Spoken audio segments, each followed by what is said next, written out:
నమస్తే, మీరు చూస్తుంది సుమన్ టీవీ. నేను మీ కీర్తి. ఈ రోజు నాతో పాటు ఉన్నారు ప్రముఖ ఆస్ట్రాలజర్ నందిబట్ల శ్రీహరి శర్మ గురుగారు. నమస్తే గురుగారు. వాగర్థావివ సంపృక్తౌ వాగర్థ ప్రతిపత్తయే జగతః పితరౌ వందే పార్వతీ పరమేశ్వరౌ. సదాశివసమారంభాం శంకరాచార్య మధ్యమాం అస్మదాచార్య పర్యంతం వందే గురు పరంపరాం. ఆదిత్యాయ చ సోమాయ మంగళాయ బుధాయ చ గురుశుక్ర శనిభ్యశ్చ రాహవే కేతవే నమః. శృంగేరి జగద్గురు పీఠాధిపతులకి కంచి పీఠాధిపతులకి నమస్కారములు తెలియజేసుకుంటూ కార్యక్రమాన్ని ప్రారంభిద్దాం. గురుగారు, ఈ మధ్య తిరుమల తిరుపతి పవిత్రమైన లడ్డుకి సంబంధించి ఎన్నో రకాల వార్తలు వస్తున్నాయి కదా, దానిపైన మీ స్పందన ఏంటి?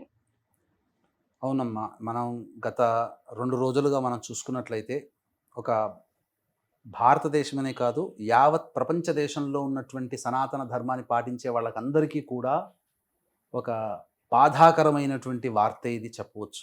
ఎందుకనంటే కలియుగ దేవతం అమ్మ, కలియుగ అర్చామూర్తి, స్వయం ప్రకటితమైనటువంటి దైవము. మనకు ఎన్నిసార్లు వెళ్ళినా మళ్ళీ మళ్ళీ సందర్శించుకునే క్షేత్రం ఏదయ్యా ఉందనంటే ఒక తిరుపతి మాత్రమే. ఒకసారి చార్ధామ్ యాత్ర చేస్తే చాలా అనిపిస్తుంది. ఒకసారి శ్రీశైలం వెళ్ళొచ్చినా మళ్ళీ ఎప్పుడో 3-4 సంవత్సరాలకి వెళ్తాం. కానీ ఇప్పటికీ కూడా అనేక కుటుంబాలలో సంవత్సరానికి ఒక్కసారిగా విధిగా ఈ యొక్క క్షేత్రానికి అనగా వెంకటేశ్వర స్వామి దర్శించుకుని వచ్చేవాళ్ళు ఉన్నారు, ప్రతి నెల దర్శించుకునే వాళ్ళు ఉన్నారు, 6 నెలలకు ఒకసారి దర్శించుకునే వాళ్ళు ఉన్నారు.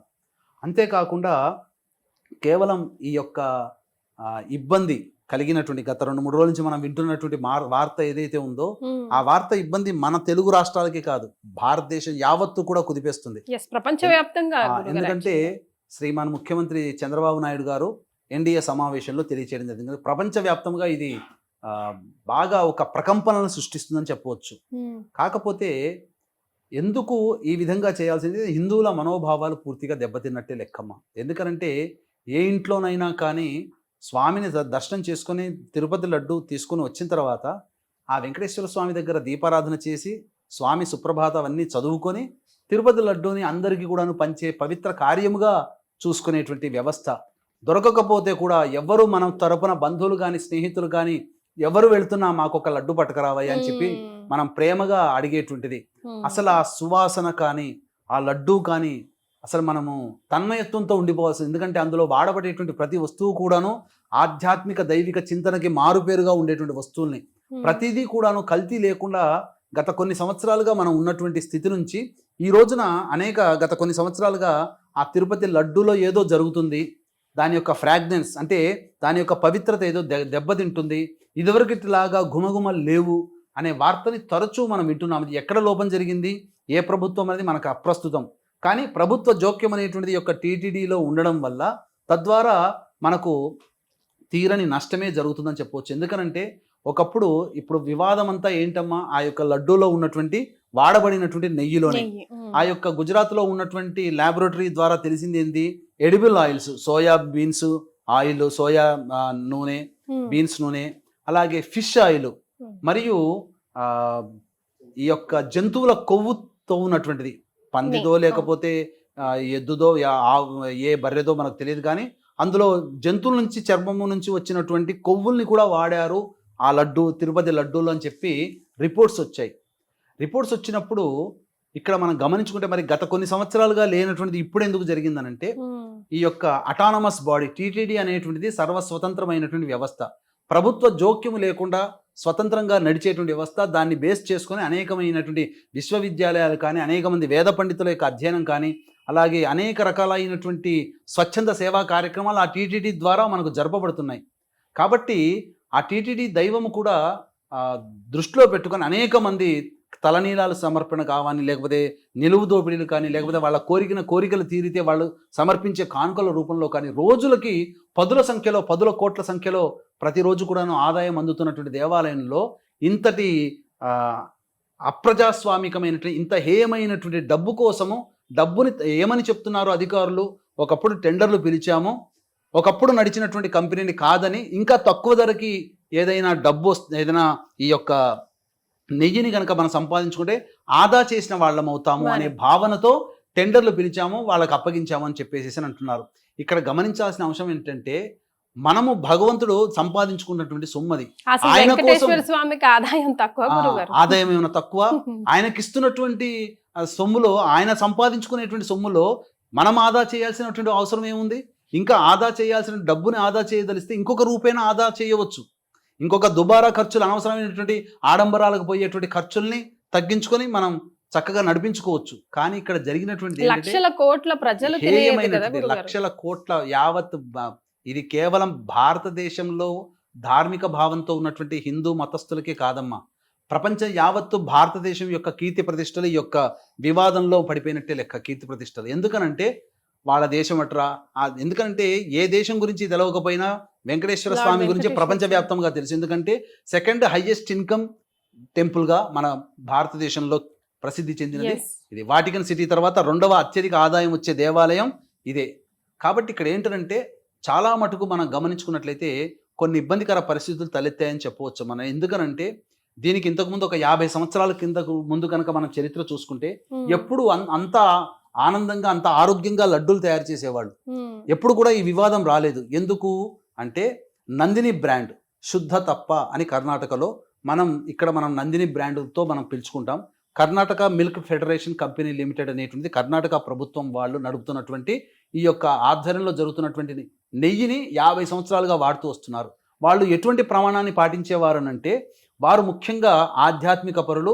పైగా మనం తయారు చేసేటువంటి నెయ్యి ఏదైతే ఉందో అది దైవ కార్యానికి వినియోగిస్తున్నామని చెప్పి భావన చేసి సాధారణమైనటువంటి రుసువుతో భక్తి ప్రపత్తులతో లాభార్జన ధ్యేయంగా కాకుండా ప్రతిరోజు కూడాను అవసరమయ్యేటువంటి నెయ్యిని వాళ్ళు అందించేవాళ్ళు. ప్రతిరోజు కూడాను ఈ తిరుపతి దేవస్థానంలో 15 టన్నుల వరకు కూడా నెయ్యి వినియోగం అవసరం అవుతుంది.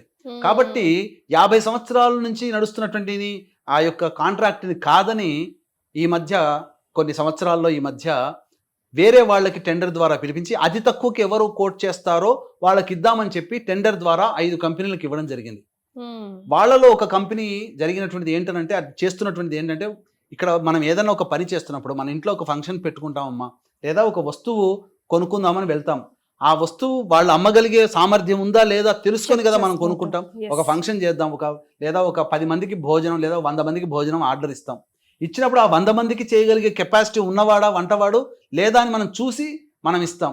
అటువంటిది స్వామివారి కైంకర్యానికి వినియోగించేటువంటి యొక్క వస్తువులలో ఆ వస్తువుల్ని సంపాదించగలిగే శక్తి ఉందా, ఆ వస్తువుని తయారు చేయగలిగే శక్తి ఉందా లేదా అని తెలుసుకోకుండా ముక్కు మొహం తెలవకుండా టెండర్లలో తక్కువ ధర పాడారు కదని చెప్పి వాళ్ళకి ఇవ్వడం ఎంత హేయమైన చర్య. వాళ్ళు ఏం చేశారు, విదేశాల్లో ఉన్నటువంటి ఇక్కడికి వీళ్ళకి ఎందుకనంటే ఆ ఆవు నెయ్యి తయారు కావాలి అని అంటే ఆవు నెయ్యికి సంబంధించినటువంటి ఆ పరిశ్రమ ఉందా లేదా తెలుసుకోవాలి. కర్ణాటకలో ఆవులు ఎక్కువగా ఉంటాయి, పంజాబ్లో ఎక్కువగా ఉంటాయి, గుజరాత్లో ఎక్కువగా ఉంటాయి. గుజరాత్ పంజాబ్ నుంచి ఇక్కడికి రవాణా చేసుకోవాలంటే ఖర్చు అధికమవుతుంది కాబట్టి వాళ్ళు సప్లై చేస్తే ఎక్కువ రేటు ఉంటుంది. కాబట్టి కర్ణాటక మనకు దగ్గర కాబట్టి వాళ్ళు తక్కువ రేటుకి 50 సంవత్సరాల నుంచి మనకు ఇస్తూ ఉన్నారు. ఇప్పుడు మనకు ఉదాహరణకి మనం ఎక్కడైనా కానీ ఏదైనా గోశాలలో కనుక వెళితే 2000కి తక్కువ లేకుండా కిలో నెయ్యి దొరుకుతుంది. బయట ఏదైనా మంచి కంపెనీలోకి వెళితే షాప్లోకి వెళ్తే 4000 రూపాయలు కిలో ఉంటుంది. అదన్నీ కాదని అతి తక్కువ ధరకి ఆ Karnataka federation milk federation company వాళ్ళు ఇస్తున్నప్పుడు 50 సంవత్సరాల నుంచి లేనటువంటి సమస్య ఈ వీళ్ళని కాంట్రాక్ట్ని తప్పించి టెండర్ల రూపంలో 5 కంపెనీలకు ఇవ్వడం వల్లనే ఆ సమస్య తలెత్తింది. తద్వారా ఏమవుతుంది, వాళ్ళు ఏం చేశారు, ఒక కంపెనీ వాళ్ళు విదేశాల్లో బటర్ని దిగుమతి చేసుకున్నారు. విదేశంలో ఉండే బటర్ని దిగుమతి చేసుకుని ఇక్కడ బటర్ని కరిగించి అనగా వెన్నని కరిగించి నెయ్యి తయారు చేసి ఆ నెయ్యిని ఇందులో వాడేవాళ్ళు. తద్వారా ఏమవుతుంది, ఇక్కడ వీరికి స్వచ్ఛందంగా మంచి చెయ్యాలని ఉండవచ్చు, కానీ వాడికి వెన్న దొరికే సౌలభ్యత లేకపోవడం వల్ల విదేశాల నుంచి దిగుమతి చేసుకున్నాడు. విదేశ వాళ్ళు ప్రామాణికాలు పాటిస్తాడని నమ్మకం ఏంటి, విదేశాల్లో ఉండేటువంటి మన ఆవులు ఉండవు కదా, అక్కడ జెర్సీ ఆవులు ఉంటాయి. జెర్సీ ఆవులు అంటే క్రాస్ బ్రీడ్తో పుట్టినటువంటి ఆవులు. క్రాస్ బ్రీడ్తో పుట్టినటువంటి ఆవుల నుంచి తయారయ్యేటువంటి పాలని తాగడం కానీ వెన్నని వినియోగించుకోవడం కానీ ఇవన్నీ మార్పులకు అనేక హేయమైన చర్య. కాబట్టి దేవతలకు సంబంధించినటువంటి ఈ అర్చామూర్తికి సంబంధించేటువంటి నైవేద్యాలు కానీ లేకపోతే ఇతరత్ర ఉపచారాల్లో కానీ స్వచ్ఛమైనటువంటి దేశీయ ఆవు నెయ్యినే వాడేయమని మనకు శాస్త్రం చెబుతుంది. ఈ మధ్య మళ్ళీ ఈ యొక్క రోజులోనే 1-2 రోజుల్లోనే ఏం వివాదం చెప్తున్నారు, దేవుడికి సంబంధించి చేసేటువంటి కైంకర్యాలలో ఉపయోగించేటువంటి వస్తువులన్నీ కూడా ప్రామాణికంగా తీసుకొని చేస్తున్నాము, కాకపోతే మిగతా వాటిలో మాత్రం ఇలా టెండర్లు పిలిచాము, దేవుడికి మాత్రం మేము స్వచ్ఛంగానే మంచిగానే చేశాము అని చెప్తున్నారు. అంటే దేవుడికి ఒక పద్ధతి, ఆ దేవుడికి కైంకర్యంగా వినియోగించే లడ్డూలకి ఇంకొక పద్ధతిగానంటే మనం హిందువులము మనం ఏంటి ఎర్రి పుష్పాలమైనట్టుగా లెక్క. కాబట్టి ఇక్కడ హిందువుల మనోభావాలు అనేటువంటివి తగ్గాయి, హిందువుల మనోభావాలు మనల్ని ఇబ్బంది పెడుతున్నాయి. కాబట్టి ఇకనైనా కానీ తగు చర్యలు అనేటువంటి వాళ్ళు ప్రభుత్వ అధికారులు తీసుకోవాలి. ప్రభుత్వంలో పనిచేసేటువంటి వాళ్ళు ఎందుకనంటే ఆ పనిచేసేటువంటి వ్యక్తులందరూ కూడా హైందవ ధర్మాన్ని యాక్సెప్ట్ చేయగలిగి ఉండి ఆ దేవునికి నమస్కారం చేసుకొని కానీ విధుల్లో జాయిన్ అయ్యేటట్టుగా చూసుకోవాలి. అలాగే పాలక మండలి ఇప్పుడు చూశారనంటే ప్రభుత్వం మారినా ముఖ్యంగా మార్పు చేర్పులు మంత్రులు కేటాయించకుండానే ఫస్ట్ రేస్ మొదలవుతుంది. పాలక మండలిలో బోర్డు మెంబర్లుగా ఎవరని రాజకీయాలు అనేటువంటి వాళ్ళు వెళ్ళిపోతున్నారు.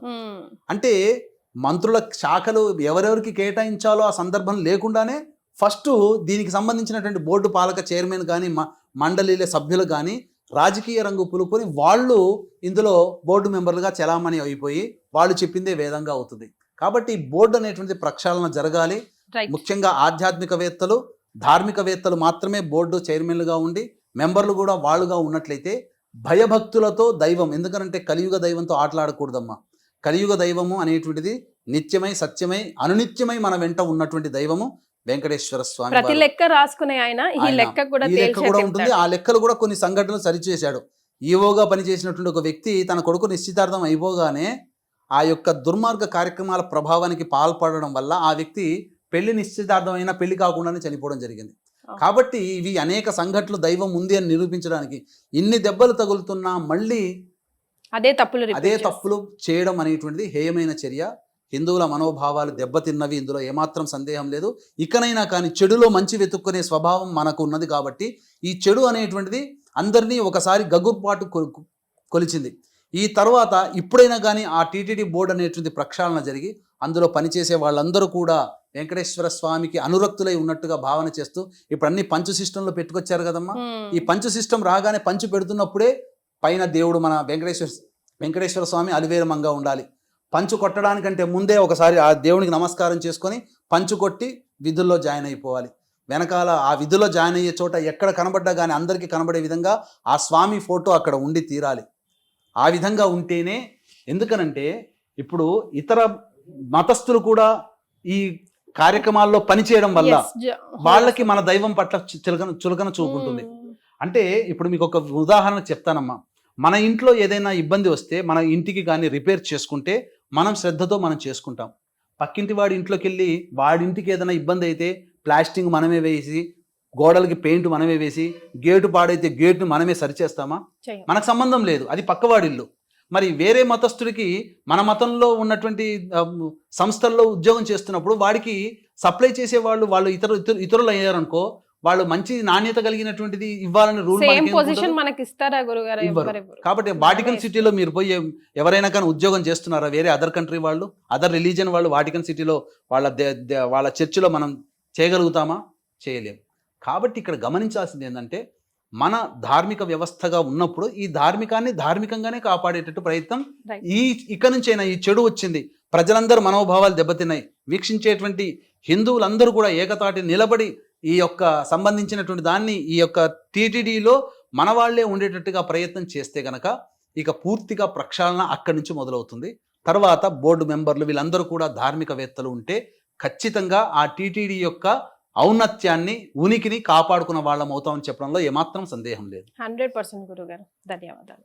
సర్వం శ్రీ ఉమామహేశ్వర పరబ్రహ్మార్పణమస్తు.